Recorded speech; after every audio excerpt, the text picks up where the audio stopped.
Ceasefire between Azerbaijan and ethnic Armenians in the disputed region of Nagorno-Karabakh is in its third day, with reports of minor violations. The long-frozen conflict reignited at the weekend and continued until a truce was agreed in Moscow during a meeting between the country's military leaders. RT's Murad Gazdiev sent us this report from the Frontline. In any conflict, there's an epicenter. Here, it is one specific village that we tried to get to multiple times. No luck, it was too dangerous. Until now.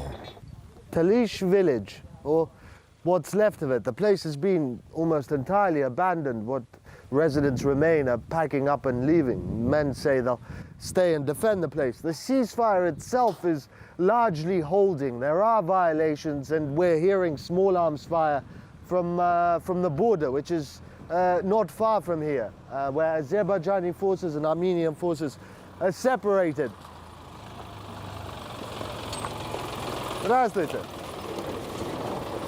But as you can see for yourself, the place it's been through hell.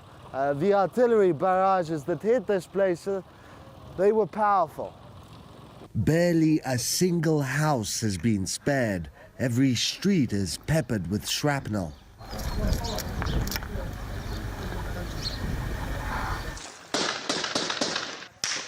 There's no love lost between the two sides. А вот насчет этого перемирия, вы как, оптимистично настроены? С ними помириться? Ну вообще, вот прекратить огонь. Огонь, конечно.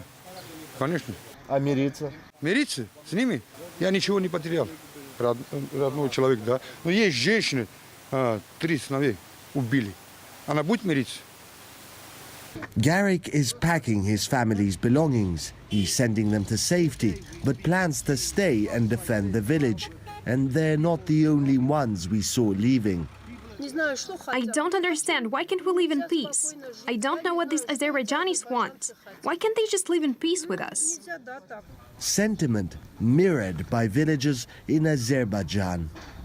The shells that the Armenian occupiers fired at us landed in our yards and in our farms, terrifying the population and causing injuries. But our army responded in kind. The Armenian forces have control over the nearby high grounds. From there, they have a direct vantage point over the village of Gorodiz and have been shelling it, along with nearby villages. Talish is the only village Azerbaijani troops managed to force entry into. They took about half of it before they were thrown back by Armenian defenders. But it wasn't only human casualties. Like this cow's got a shrapnel wound in its back leg. Plenty of dead cattle littered all over the place. And, well, the destruction speaks for itself. As with nearly all ceasefires, no one's taking a breather.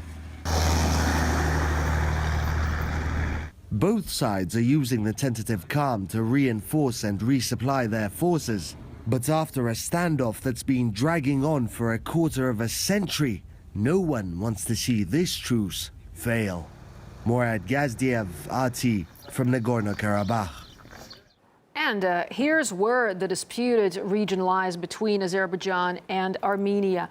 As our correspondent Murad Gazdiev mentioned, there the conflict stretches back to the previous century when Armenians living in the territory pushed for independence, a move which wasn't internationally recognized. And that was followed by years of escalating violence until an eventual ceasefire in 1994. The areas marked right here in red on this map are where violence resumed over the past few days.